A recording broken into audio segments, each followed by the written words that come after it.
Doctor साहब के demand पे कुछ कागजात की चर्चा हो रही थी।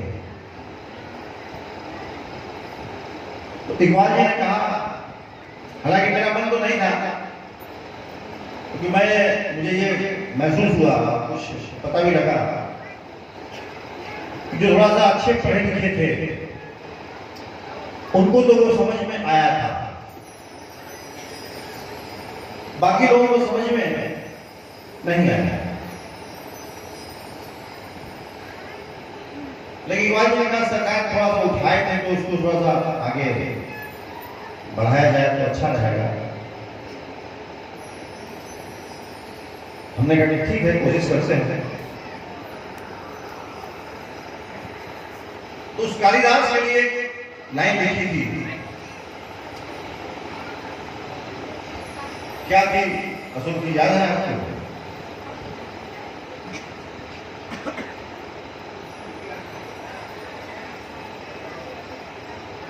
उस कालिदास की कथा में, हालांकि उसको एक नाट्य के रूप में लिया गया है,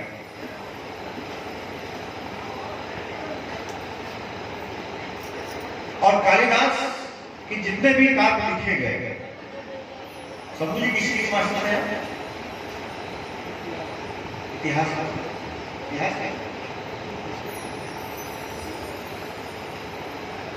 तो कालिदास जी ने, यहाँ पे मैंने सुना है जितने भी उन्होंने काव्य लिखे थे, जब लोगों ने उस पर शोध किया तो सबने अपना अपना अनुवाद किया, लेकिन सबका अनुवाद के बाद सबका विचार मत यही था कि मैं भी उस सत्य लेखी को समझ सका हूं, ये गारंटी नहीं दे सकता। ये डॉक्टर साहब ने कहा, तो फिर ये अशोक जी को मैंने कहा, तो अशोक जी बड़ा कोशिश करके पटना से, जैसे एक हमारे रोहतास डिस्ट्रिक्ट के ही एक बड़े ही नामी, क्या नाम था उनका, सूरजपुरा के जो स्टेट थे, राजा राधिका राव प्रसाद, उनकी लिखी हुई तो उसको मैं जानता नहीं उनकी काव्य है या लेख है या किताब है। दरिद्र नारायण बिहार में चलती थी,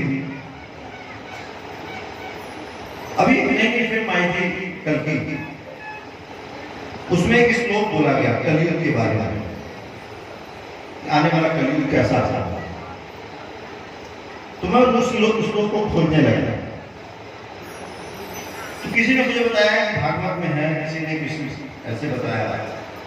तो अशोक जी से बात हो रही थी, तो अशोक जी ने बताया कि सरकार ये दरिद्र नारायण एक किताब थी, उसमें ये श्लोक दिया है जिसमें कलयुग आने वाला कैसा होगा उसके ऊपर विचार किया है।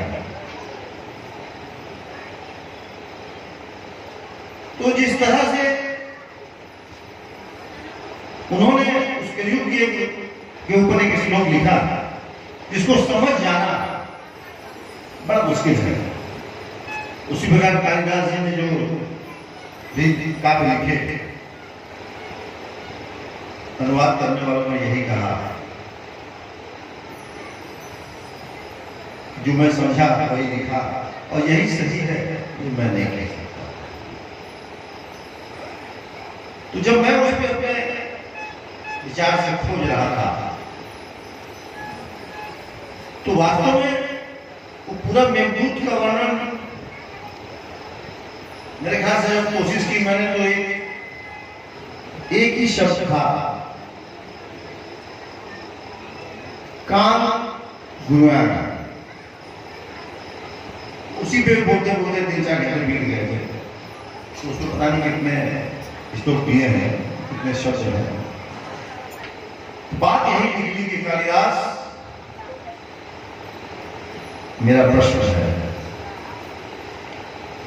कि सच सच बताना, उसमें 3 रोल है। पहला यक्ष, दूसरा यक्षिणी, तीसरा मणि।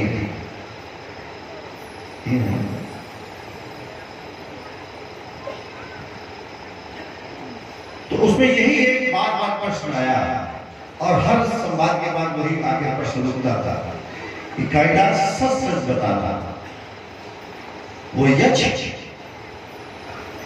तुम ही थे या कोई और वो यक्षिणी तुम ही थे या कोई और वो मरलाता मेघ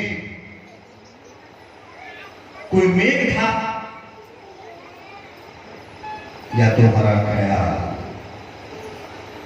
सच सच बताना कालिदास वो तुम हो या कोई और तुम हो या कोई और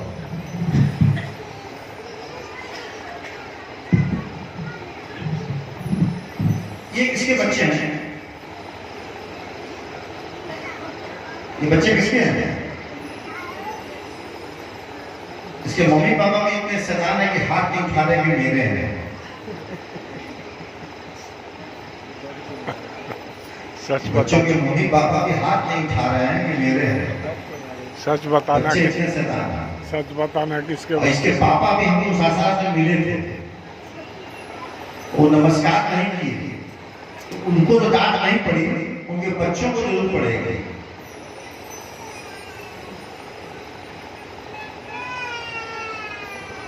अब समझ में आया रेडिया क्या है ना, रेडिया के पनीर भी कुछ ऐसा है। तो ये बैठा है रेडिया क्या, दद्दू की बहन आई कि नहीं आई है?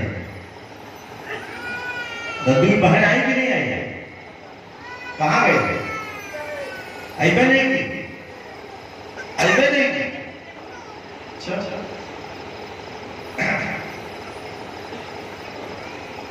बचपन में हमने एक चीज सीखी थी, सिखाई गई थी कि माथे पे जो बिंदिया होती है औरत के, वो पति होता है उसका। कहते हैं क्या? पति।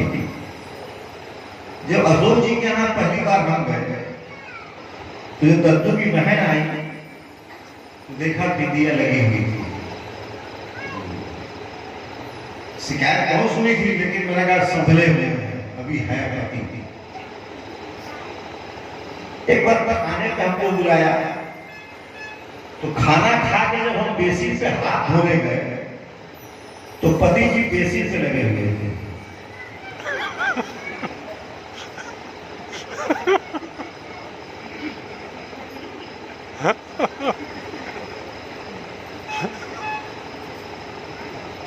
और हाथ तो तब हो गए, एक बार शाम हो गया, गर्मी का मौसम था, शरबत वगैरह पिया, नाश्ता पानी किया, तो बाथरूम की भी याद आई। तो जब बाथरूम में गया तो पति जी कम्बोर्ड पे लगे हुए थे।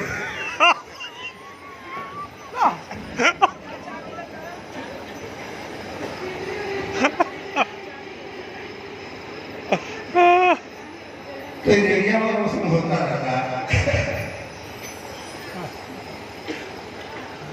अजोरी सामने से कब दिखाया गया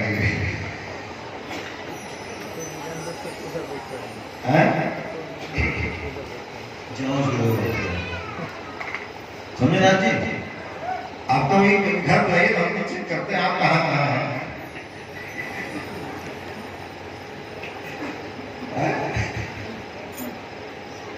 तुम जो लाल लाल भी देखे क्यों कहाँ कहाँ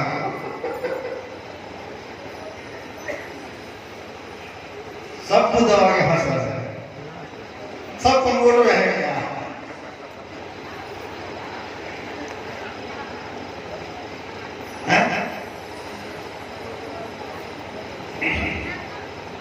तो